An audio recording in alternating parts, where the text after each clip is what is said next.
you have to be careful when you go to repost content and pay attention to what you are reposting. Let me show you what I'm saying here. BJ reposted Dan's content, and he reposted it with his thoughts. The fact that that sentence is up there tells me he reposted it with his thoughts. If I come down here and I hit repost, look what it's going to do. I can repost BJ's post with my thoughts, or I can simply repost BJ's post, which includes Dan, BJ's comments and Dan's post. So I can get one or the other. But look down here, right below that.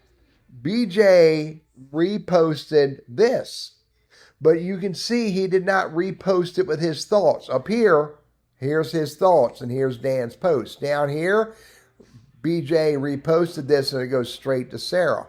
If I come down to repost here, look what it's going to do. It's going to repost with my thoughts and Sarah's post, or repost Sarah's post.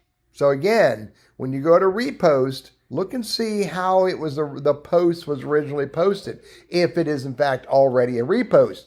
Is it BJ's repost with his thoughts? Which will, if I repost that, I'm going to repost his stuff, his thoughts in this post.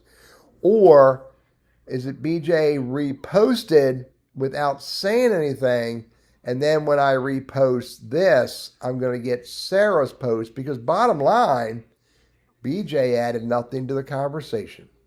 Hey, I'm Teddy, still playing in the LinkedIn space, and I hope this is helpful for you.